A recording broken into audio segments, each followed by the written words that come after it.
All right, I'm now calling today's Finance Committee meeting to order. Fourth order of business, I need a motion to approve the minutes of December 18th, 2023. So moved. Thank you. I have a second. Second. All right. Any discussion on that? No? All those in favor? Aye. Aye. All right. The motion passes. Now we have several ordinances and one other thing that we're most likely not going to get to. But the main thrust of this is going to be ordinances 43-2023 through ordinance 47-2023 would have to do with certain bonds. And I will let Director Renkator take it away, start off, introduce his guests. Thank you, Mr. Chair. I want to take a minute to introduce our guest. With us tonight is our Bond Counsel Extraordinaire, Catherine Schwartz from Bricker Graydon, and our equally invaluable underwriter, Jeff Rink, to my right. Both have been longstanding partners with the city. And before Mr. Rink begins the presentation for us, I just wanted to briefly go over the legislation before you. The first few pieces of legislation are the note offerings, and the notes are short-term borrowings, and they come due each year. As our capital projects are completed, we typically convert these notes into bonds, which represents a long-term debt financing instrument. As far as the legislation goes, I just want to kind of go through each one by one. And Ordinance 43-2023 kind of kicks off our Bunce Road project, and this is a massive undertaking to totally rehabilitate Bunce Road. And this borrowing covers the engineering and design of the project. It's also significant to mention that it is part of the city's IWIP. Also, this legislation includes street resurfacing for Crest, Giel, Onondaga, Wayne, and Webb. Ordinance 44-2023 is our annual water and sewer program borrowing, and this covers resurfacing and sewer improvements for Lewis from Franklin to Detroit, and this is also part of the IWIP. Ordinance 45-2023 is the sidewalk improvement ordinance, and this represents the last phase of the current sidewalk program, and it covers zones 1, 5, 9, and 13. And these zones include the northwest end of the city on Lake and Clifton, the far west end of the city from Sloan to Crest, the McKinley and Delaware areas, and the Andrews and Gladys areas. And then Ordinance 46-2023 is for one which we introduced a substitute. It covers the Refuse and Recycling Center as originally proposed, and we introduced a substitute for authority to borrow additional funds for sewer replacement and parking lot expansion for that project that we have at Lakewood Park. We began this project last fall as part of our capital plan, and we're looking to have it completed before the pools open this year. Additionally, there's been some unforeseen costs associated with the HVAC system at Fire Station 1. The building has the original variable air valves throughout the building, so it's going on well over 30 years old.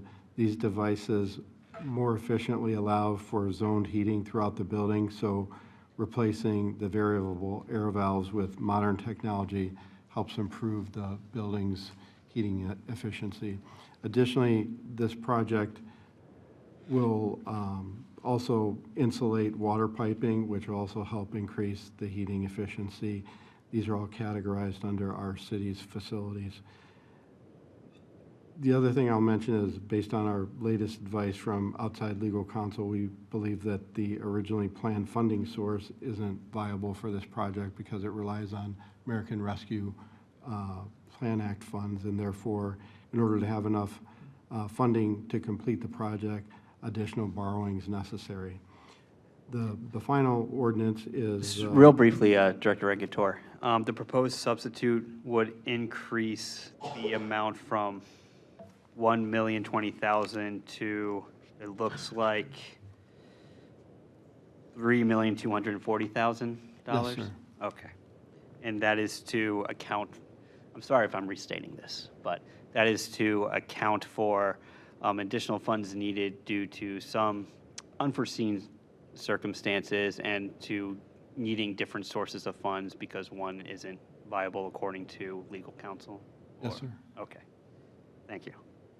And just finally, the last ordinance, 47-2023, it converts 37.7 million of notes into bonds. Remember, the notes kind of either roll over every year, or they're just one-year instruments, and we need to bond those out at this point.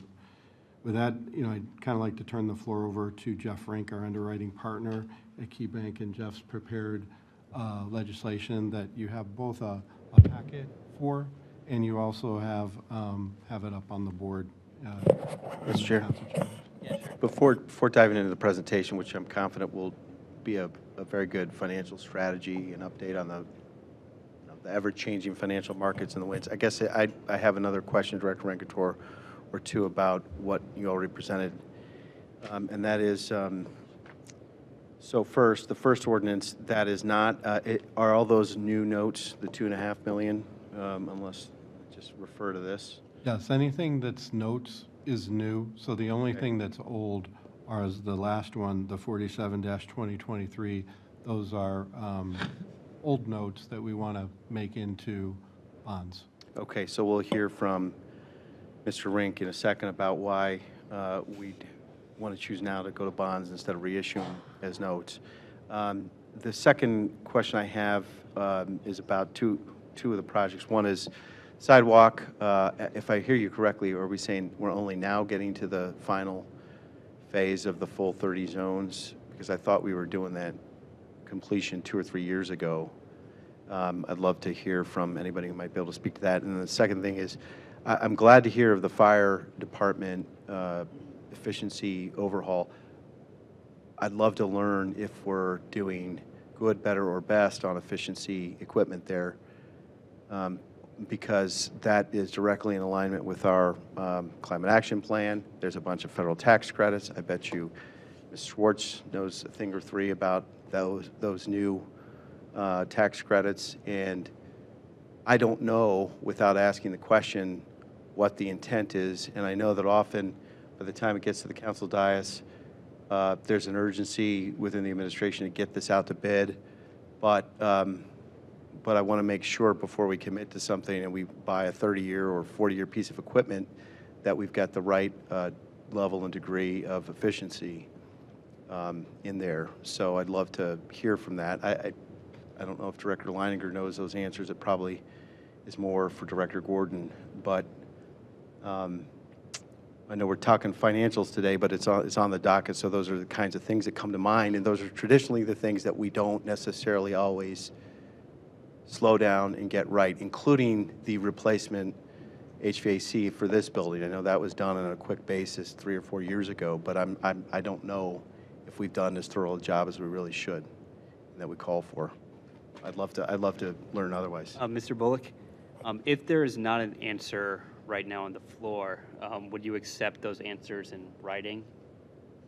Yeah, thanks, Mr. Chair. If those answers aren't available right now, if our clerk staff can work with Mr. Bullock to put those questions in writing and make sure that those questions get answered before the next regular meeting, hopefully. Good on that? Okay. Thank you. Unless there's anything you can answer now. Mr. Chairman, if we just go forward with the presentation at this point. I know Director Gordon's on his way here kind of as we speak, and then he'll be able to address those, and I know he is prepared to answer all those tidbits.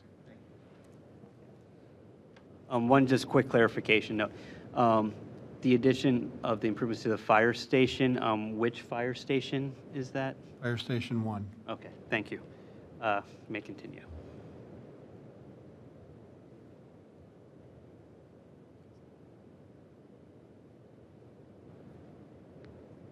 Okay, great. Oh, sure. That's great, thank you.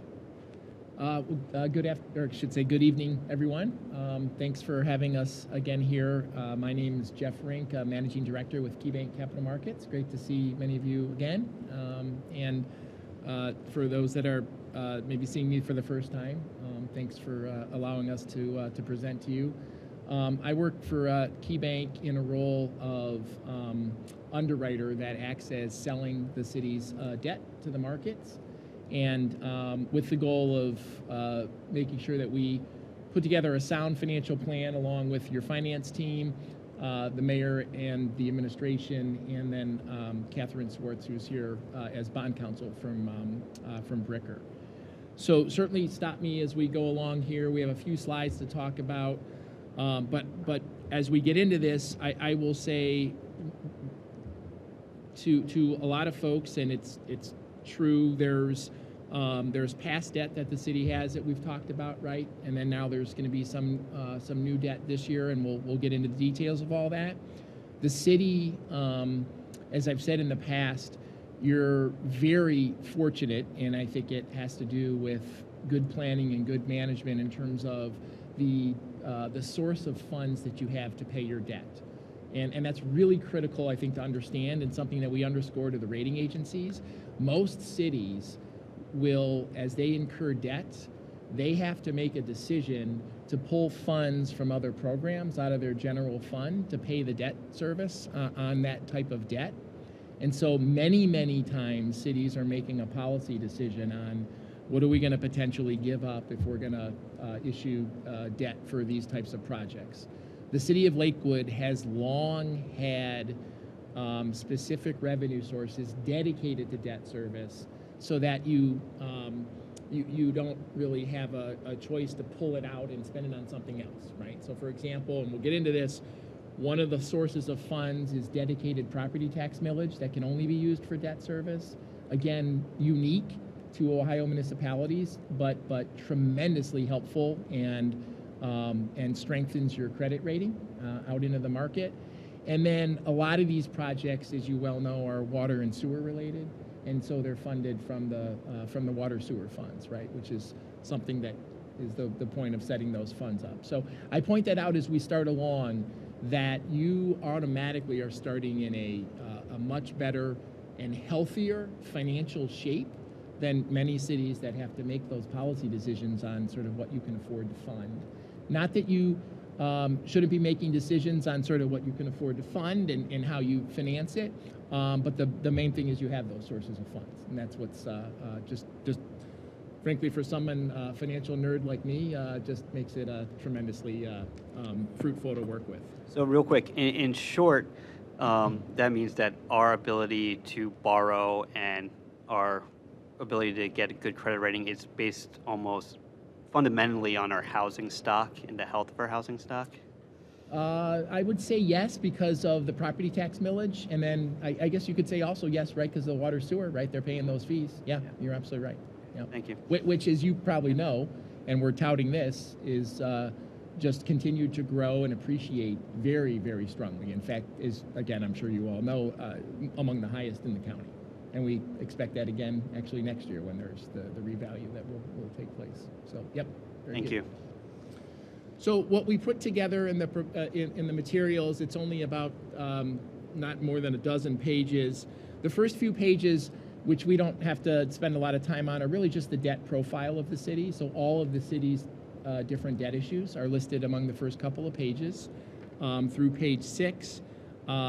This is for those of you that have been through this before, you've seen this every year, and it's the same profile. A year will get removed, and then to the extent there's new things, they'll be added. Currently, there is a note issue that is coming due on Catherine, March 14th, I believe, is the date, and as Director Rakator said, the cities have a choice to roll the note over. Councilman Bullock, this is what you were sort of referring to, roll the note over or take it out with long-term bonds, right? The practice in Ohio, and you can only legally roll over notes for so long before you have to start paying them down. The practice in Ohio that Ohio municipalities have long done, not just Lakewood, is when you're starting out with new projects to finance them with short-term notes so that the project gets built, and if there's any cost savings or what have you, that you haven't locked in any type of long-term financing, right? And you can adjust that as you go along. And then depending on the market, when the projects are completed, most Ohio communities will then take those to bonds. And why we're here tonight recommending that you do a bond and a note is simply to take the existing note for projects that are all completed, take those out to long-term bonds, in part because of how the interest rate curve is. The projected interest rate on these bonds, which are about 25 years, the blended rate on that, if we were to price those today, is right around 4%. And the price of a 12-month note, and you can see it whether it's a 1-year treasury versus like a 10-year treasury. Amazingly enough, we're still in sort of that weird market where the early years are more expensive than the latter years. So a note issue would actually be about a 360 or a 370. So very close to where a 25-year bond would cost. So it makes sense from a perspective. We got some very nice savings towards the end of last year and then into January with some of the rate cuts, not at the Fed level, but the overall sort of commentary around the Feds, and then some of the data coming in around the inflation starting to drop. Again, it's not quite where the Fed wants it right now, but on its way to that. And that has that precipitated a drop in interest rates, both short and long term, by as much as 20 basis points. So the market right now is strong to enter into it from a long-term perspective. There's money being put into bond funds that buy this type of debt as opposed to pulling it out, which allows us to sort of get these funds to compete for your business on the bond side. Mr. Chair, quick clarifying couple of questions. Jeff, so the for the plain English among us, 360 or 370 is 3.6 or 3.7%? Sorry, yes. Okay, so you're saying that notes are still a little bit more affordable than long-term bonds, but there's advantages in your recommendation that locking in a good or a strong long-term rate, at least we should consider that. And then if you can clarify for me, the one of the ordinances today proposes to issue new debt that goes right to bonds. Is that correct?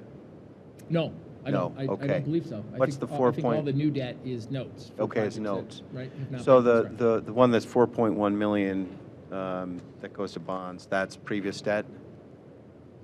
I'm sorry, I'm Well, jumping ahead. Mr. Bullock, those Yeah. are all notes, and when I made my introductory remarks, those first few pieces of legislation are all notes. Okay. Only the last one, 47-2023, is the conversion of the notes into the bonds. Okay. Yes. Yes, you're right. And I'm, it's actually ordinance 47-2023, 41 million in notes.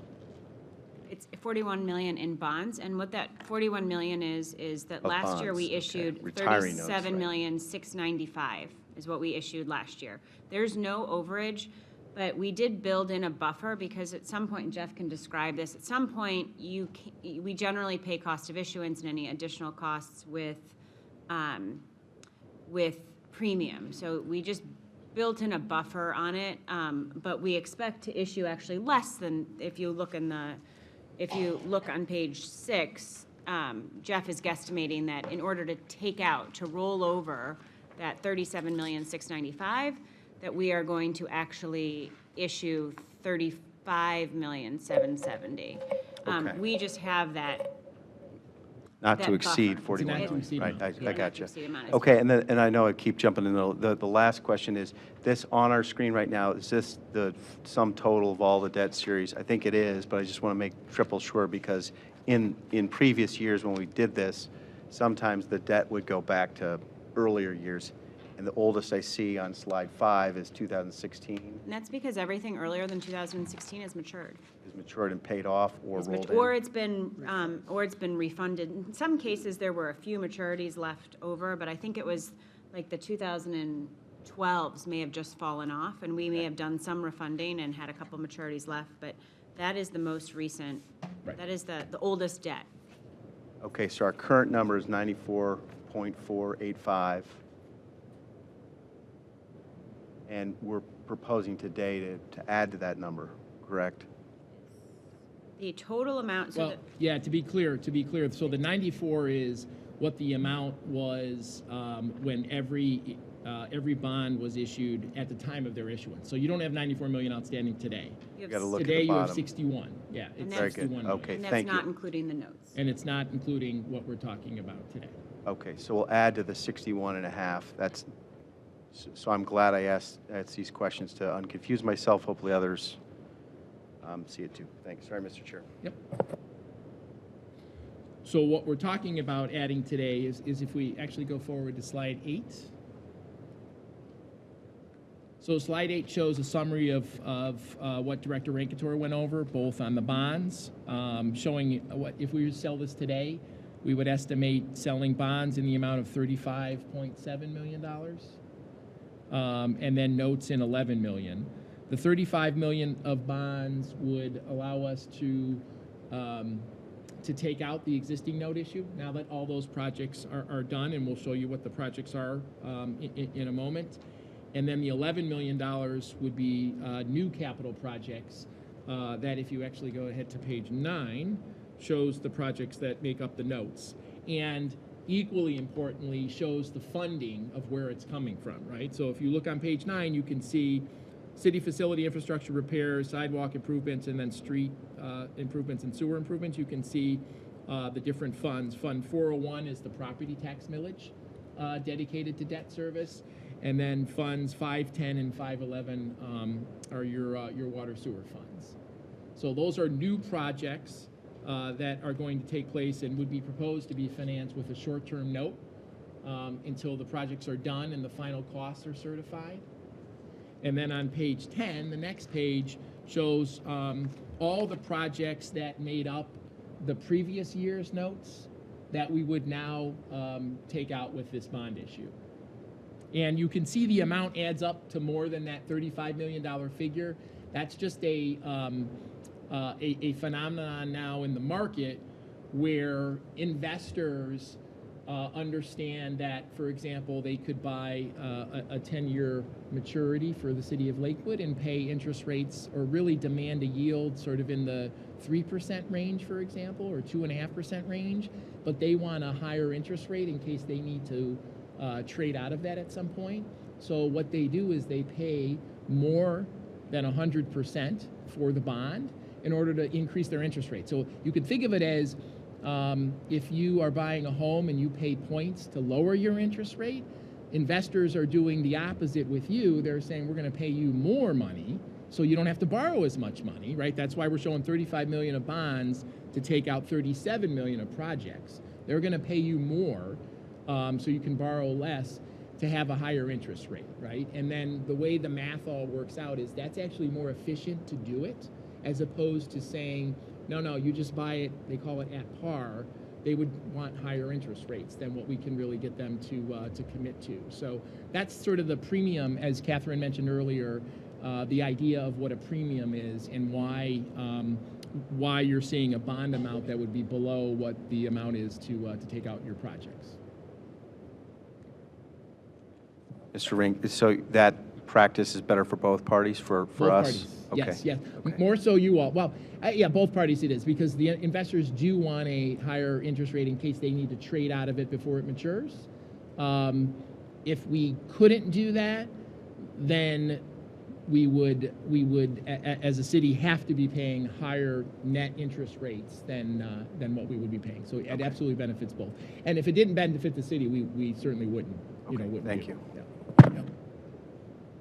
So you can see on the on page 10 the bonds, also the different funds. Again, you're only going to see 401, 501, 510, and 511, right? We're always going to make sure that what we're financing, we have a funding source and that it's not impacting sort of policy or general fund type operations. So those are the numbers behind it. As I said, we would project, we're not, and we'll get into the schedule in a moment, we're not projecting going to market until we're done with the credit rating. Obviously, we are seeking council approval, before we do anything, but we also then want to talk to, in this case, Moody's, from a credit rating perspective. And if you don't mind, if we jump to page 12, just very quickly on the city's credit rating. First of all, it is strong and remains very strong. Again, that's a testimony, I think, frankly, to all the folks in this room. The city is very well run financially and otherwise. Moody's will tell us, as sort of the city's financial representative, that they look at everything, including the requirements that council puts on, or the meetings and oversight that council has as well. So very strong from a financial metric standpoint. The overall or underlying rating for the city is a AA2. If you look on page 12, the city on the right-hand column has remained at a AA2 level now for really since 2010. So quite a long time. You can see on the left under the Moody's column, AA2 is basically 2 notches from the absolute top.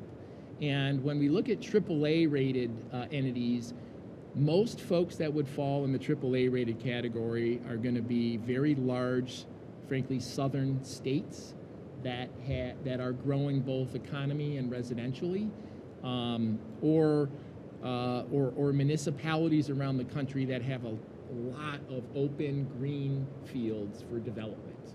Those are really the only entities that you're going to see fall in AAA, right?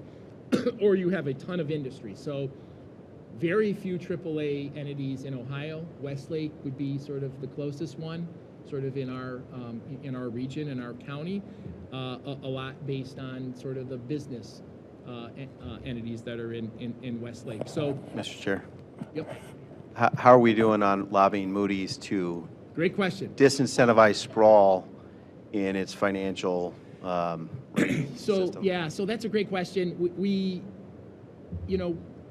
part of the rating is really based on just true numbers. In fact, Moody's has a scorecard, and that, similar to I think Director Rankator's opinion, rightfully so, on how Moody's also penalizes Ohio municipalities on the pension system obligations, is something that, to your point, Councilman Bullock, Moody's has been slow to respond and react to. So what we have more recently been doing is trying to get them to better value some of the characteristics of older, mature municipalities that are managing their infrastructure and managing their communities very strongly. And Lakewood fits that to a T. So We worked a lot in the last couple of years about, well, we've talked a lot about the need for maintaining affordable housing. yes, yes. That's been a core part of our community character. If we just pay attention to Moody's, we should become a gentrified, homogeneous, Right, right. Well, gated and community.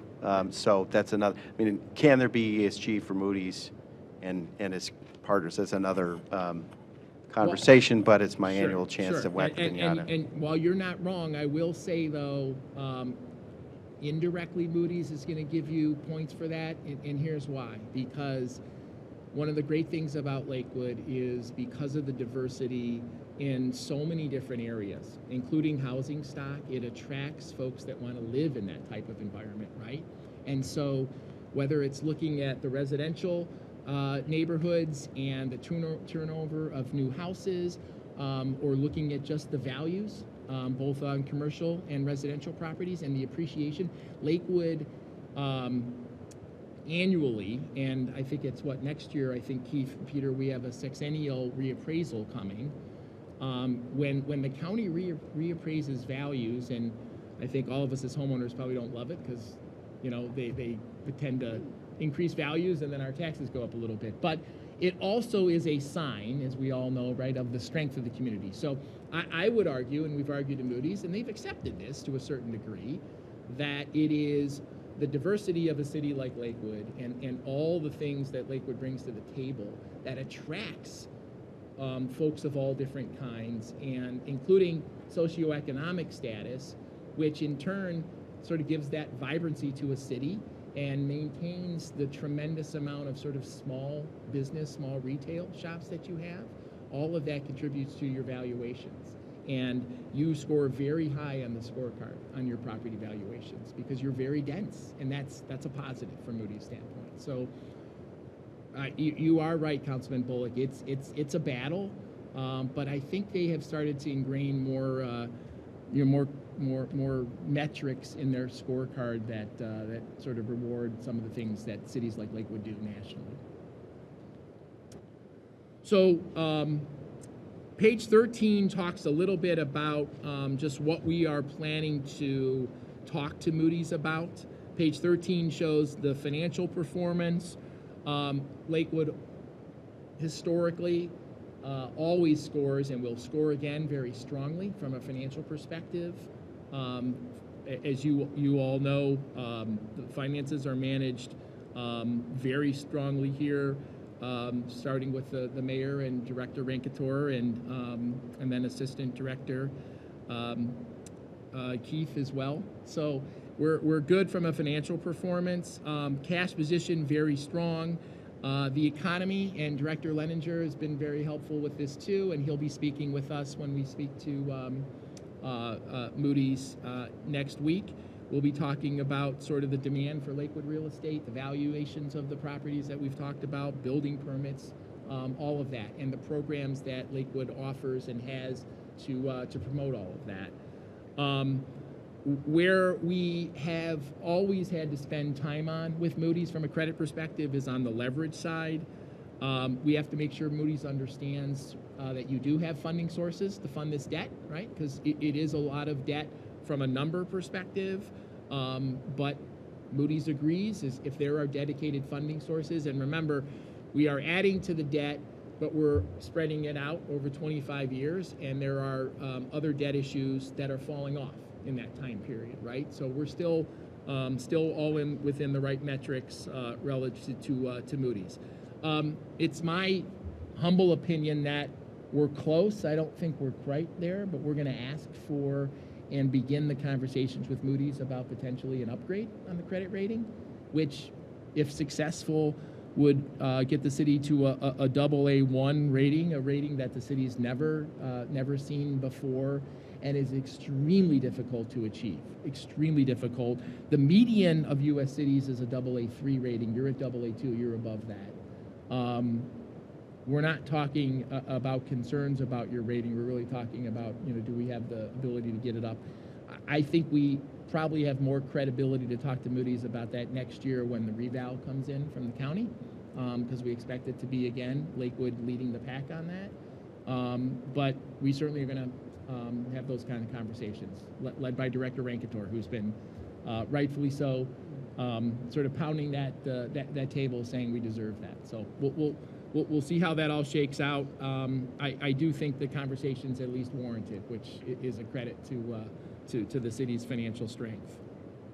Excuse me, to be clear, that means lower interest rates, lower borrowing That's costs. exactly right. Yep, great point. Sorry, I should have said that. Yep. And Ultimately, why do you want stronger credit rating, right? Is you get lower rates and less money you have to pay out. Yep. And then I'm curious, you've piqued my interest with the pension liability and how it affects Ohio municipalities.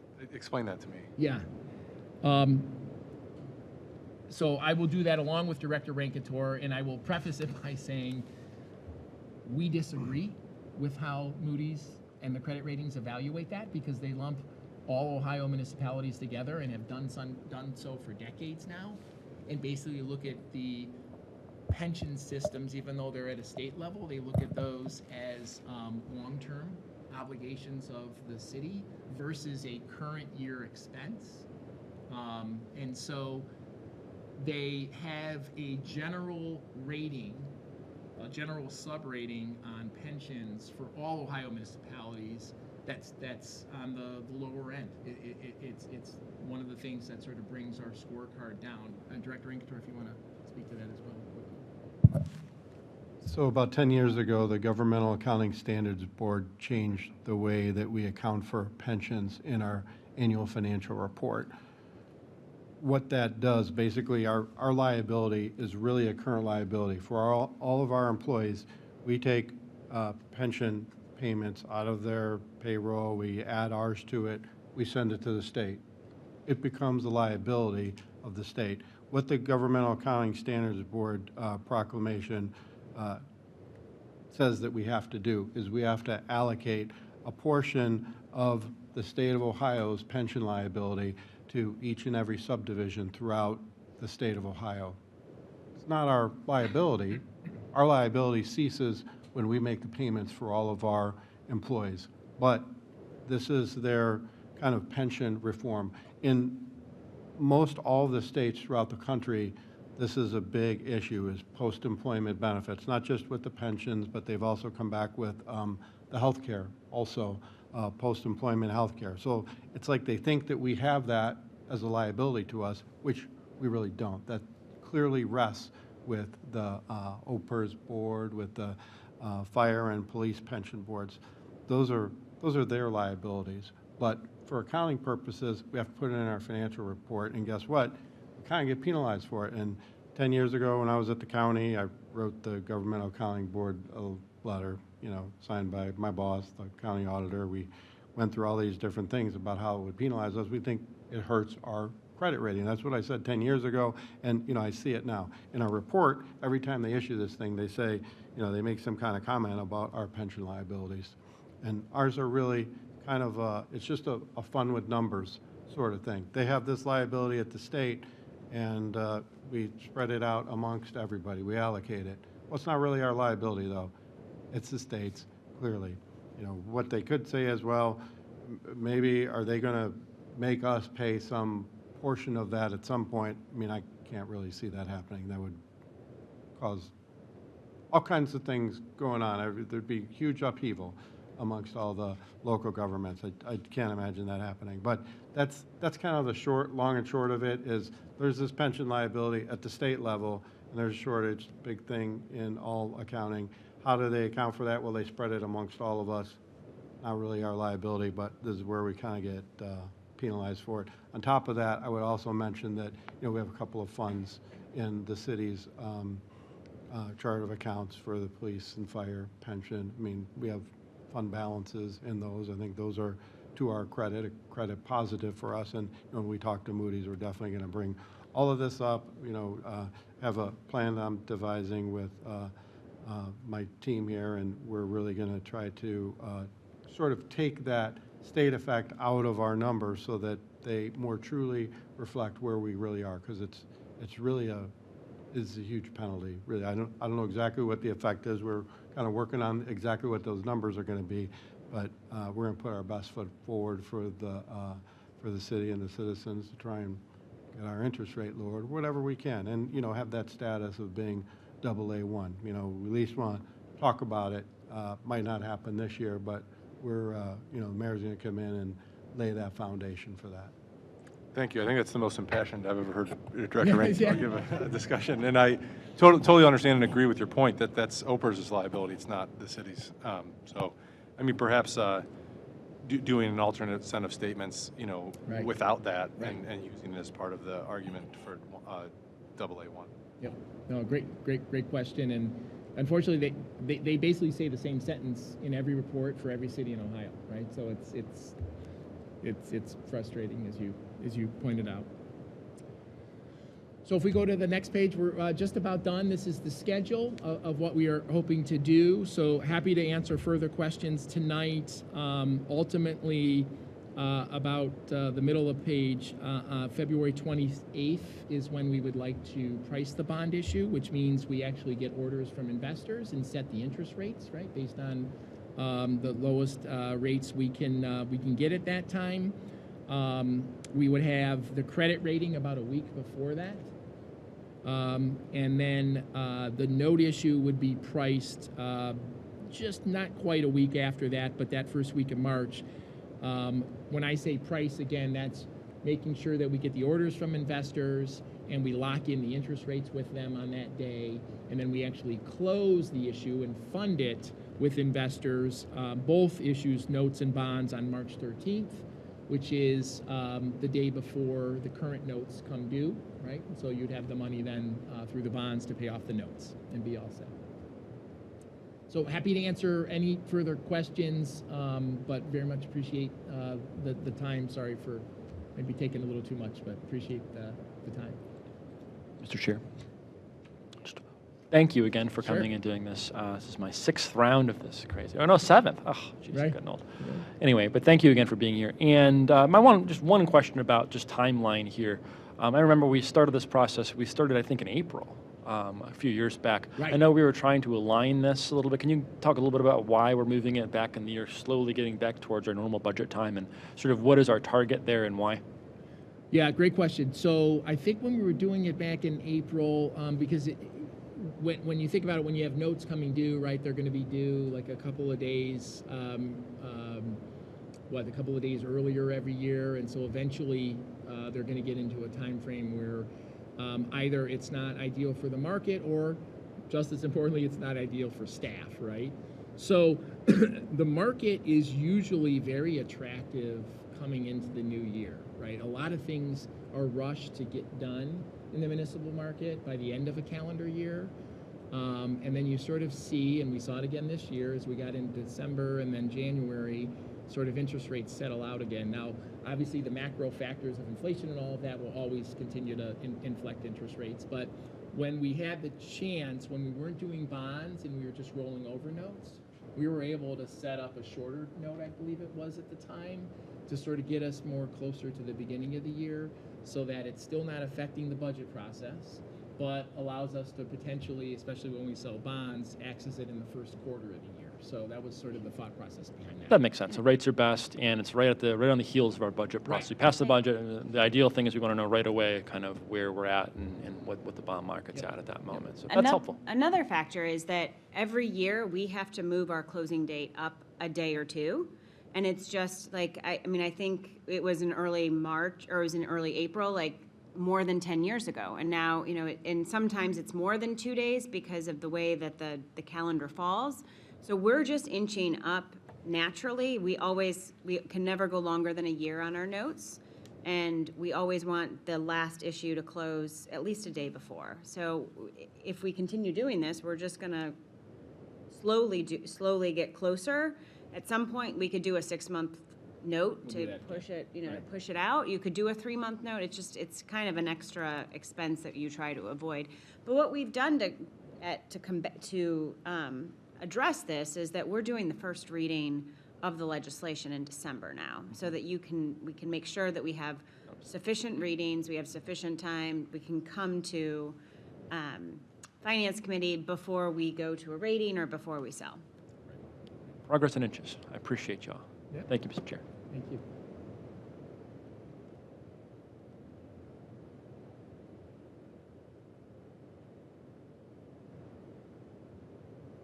Just for clarification, I know there's on the March 5th date, it's a price note issue following passage of ARPA legislation. My understanding is the way, and I think you explained earlier, the way the legislation is drafted is that it's a not to exceed amount. So if there are changes made where less borrowing is required because certain funds from other accounts are committed to what we thought we were going to borrow, then of course you could borrow less, and you Yes. have that authority under this legislation. That's right, and I will take responsibility for that. The word passage is my mistake, or my staff's mistake, but that's my mistake. We're certainly not assuming passage.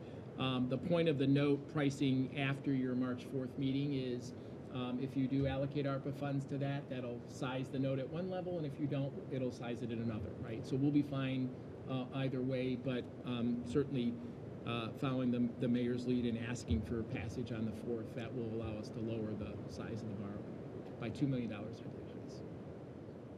Yeah, sure, go ahead. Thanks, Mr. Chair, for that question, and to the team for the response. So what's being alluded to is the significant possibility that ARPA funds may be allocated after Treasury,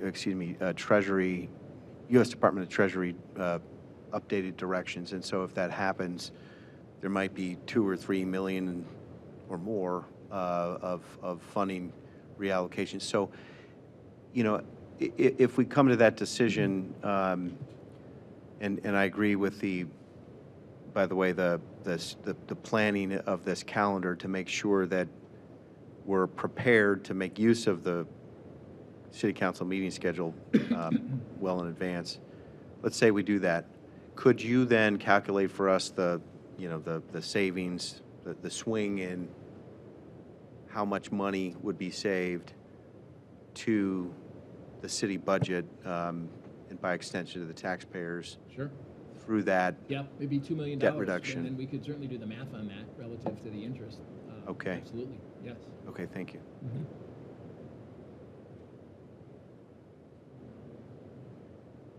I think that's around the dollar amount I thought it was, right? 2 million or? Oh. It could be up to 4.8 million. Great. Okay. Up to 4.8 million. Well, and the point would be that the,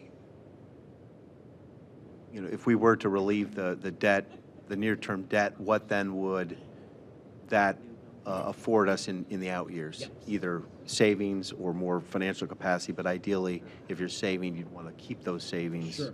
on the books for the taxpayers, and helping us to get a clearer definition of what that is, I think is helpful. Thank you.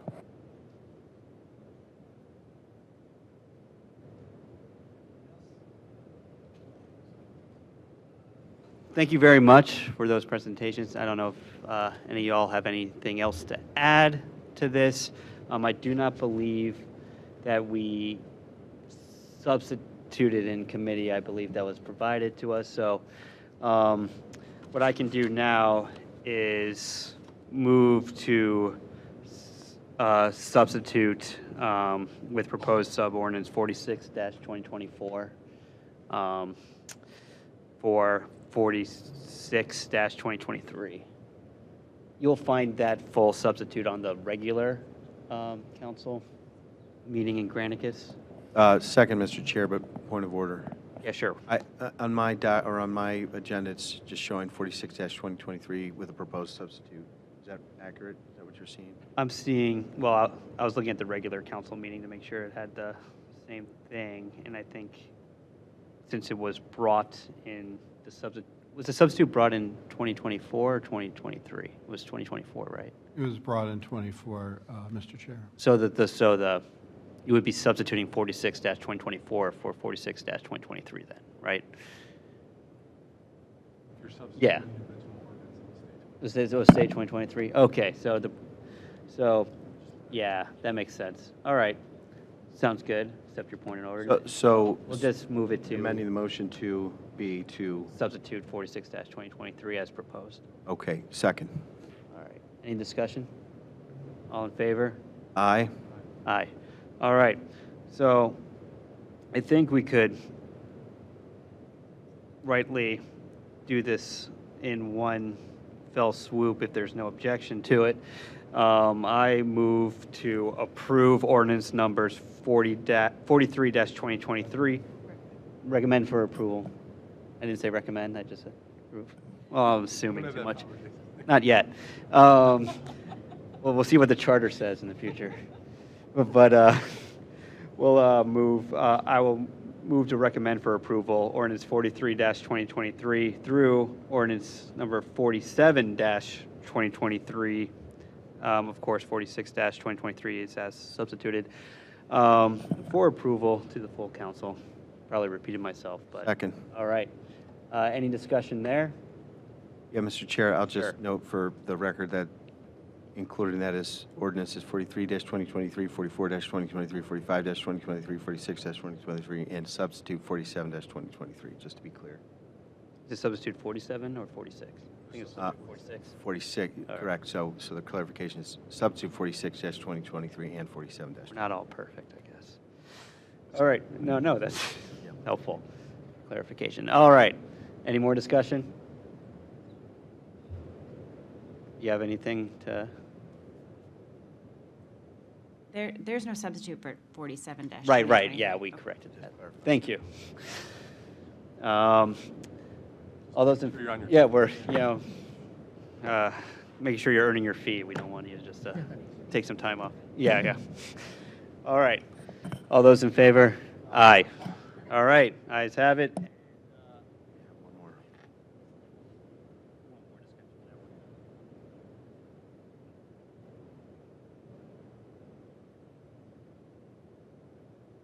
Second. Aye. Aye. All right. This meeting's adjourned. Thank you.